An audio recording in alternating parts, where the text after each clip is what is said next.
안녕하세요. 세상 속의 하나님 나라 말씀 김mon성 목사입니다. 또 한 주가 시작되었습니다. 이번 한 주도 세상 속의 하나님 말씀을 통하여 이 매일 묵상 이게 큐티잖아요.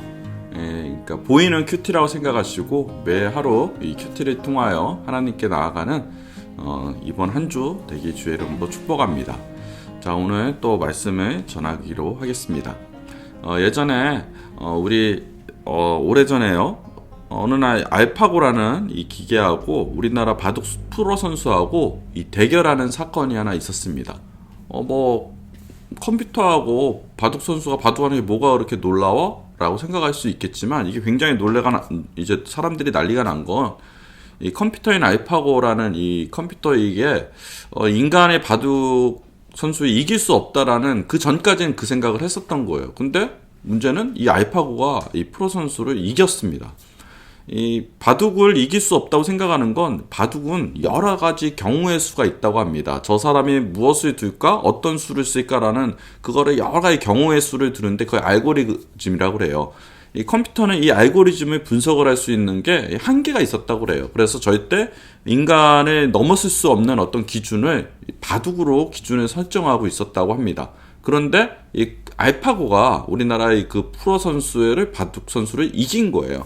그러니까 세상이 놀랬어요. 세계의 대결이라는데 아주 놀래버린 거죠. 그럼 인간이 생각하는 인간만의 영향의 알고리즘을 이제 컴퓨터가 가질 수 있고 발전할 수 있게 된다는 아주 무서운 결과가 나온 거죠.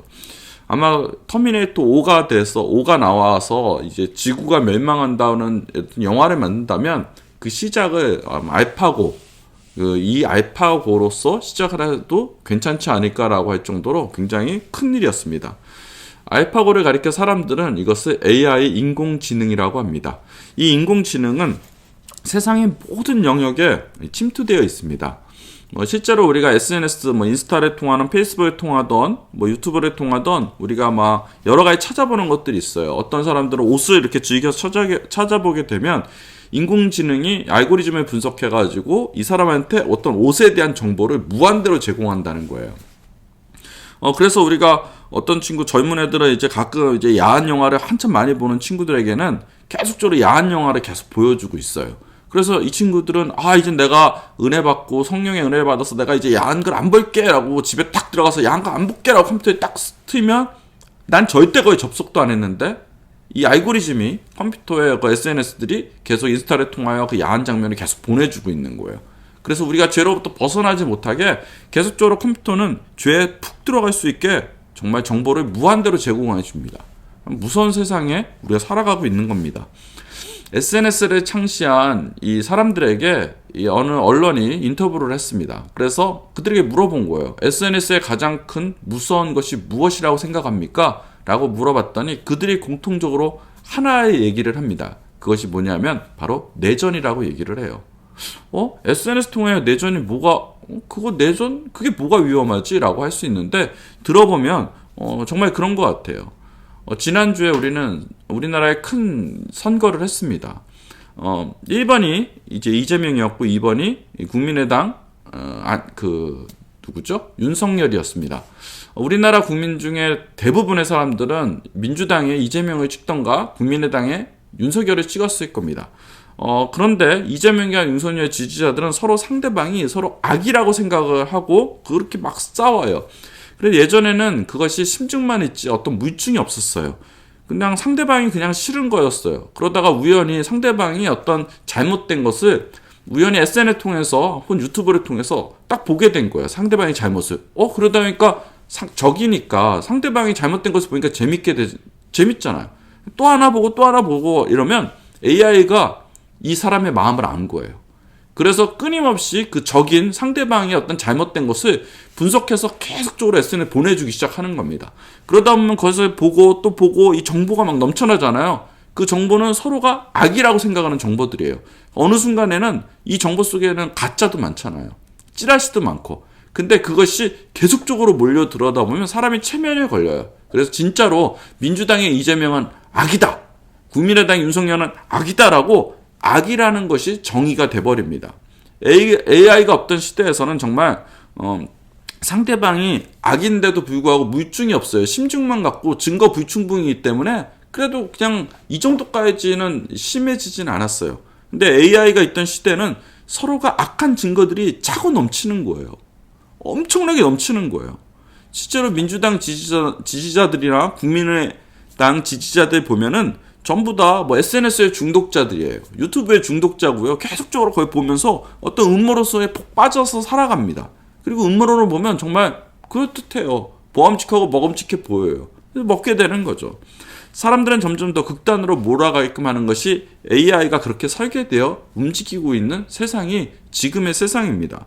그러니 최후에는 그 분노가 극단으로 가면 뭐가 남아요? 내전이 생긴다는 거죠. 이거의 대표적인 게 지난번 미국의 선거일거예요. 미국의 이제 트럼프 진영과 바이든 정부 진영이 선거가 끝났는데 그 결과를 인정하지 않고 끝까지 싸우고 있어요. 내전처럼 막 분쟁이 일어나고 막 서로가 미국이 증오하고 이런 시대까지 갔잖아요. 사실 우리나라도 선거가 끝났음에도 불구하고 그 앙금이 남아있어요. 왜냐면 그들은 끊임없이 SNS에서 상대방의 잘못을 뭐 거짓 선거다, 뭐 불법이다라는 걸 자꾸 넘치는 정보들이 계속적으로 진행되고 있기 때문에 그렇습니다. 문제는 세상이 이렇게 무섭게 변화가고 있잖아요. 그렇다고 우리가 인터넷과 담싸할 수도 없고 SNS를 다 없애고 살 수도 없고 그렇기 때문에 이런 시대 속에서는 여러분 듣고 보고 하는 모든 것에 그냥 마음을 다 열고 보는 것이 아니라 모든 것을 보면서도 기도하면서도 하나님 분별하면서 내가 하나님의 진리 안에서 이것을 분석하고 파악할 수 있게 해주세요라고 기도하면서 마음을 다스리면서 보고 있어야 좋은 어떤 정보를 접근할 수 있다고 보고 있습니다. 여튼 인공지능의 발전은 우리의 인간의 삶을 더 슬프게 할 겁니다. 미래학자들에 의하면 20년 뒤에 우리가 갖고 있는 직업의 70%가 다 사라진다고 합니다. 실제로 호주에서는 약학과가 벌써 사람들이 지원하지 않아요. 없어지기 시작하고 있습니다. 왜냐하면 1순위가 약학과래요. 우리나라 약사들 1순위래 없어질 수 있는. 왜냐하면 의사가 처방전을 내리면 그 처방전을 기계에 넣으면 그 처방전대로 약이 이제 기계가 딱 자판기가 만들어내면 되는데 굳이 약사가 분석해가지고 그걸 낼 필요가 있을까? 라고 하면서 약학과가 없어질 1순위라고 하면서 호주에서는 지원하지 않고 과들이 지금 사라지고 있는 추세라고 합니다. 세상은 정말 이처럼 빨리 변하고요. 많은 것들이 변화되고 있습니다. 그런데 이 놀라운 변화의 속도에 변화되지 않는 것이 있어요. 그게 뭐예요? 그건 바로 하나님 말씀입니다. 지금 우리가 오늘 보고 있는 이 말씀은 세상은 아무리 빨리 변하고 막 엄청나게 변하지만 이 말씀은 변하지 않는다는 거예요. 여러분 사실 고대 근동으로 보면 지금의 세상이 얼마나 놀라웁니까? 말도 안 되는 세상이잖아요. 고대 근동에 보면 막 비행기가 날아다니는 거 상상할 수도 없잖아요. 여러분 2000년 전에 구약시대 살았을 때 신약시대 살았을 때 우리가 이 시대를 생각하면 말도 안 되고 뭐 미래 세계입니다. 모세가 애굽을 떠나 가나안 땅에 들어가는데 몇 년이 걸렸습니까? 40년이 걸렸어요. 지금 같으면 그 자유주행으로 가서 며칠이면 갈 것 같아요. 비행기 타면 몇십 분이면 도착할 것 같아요.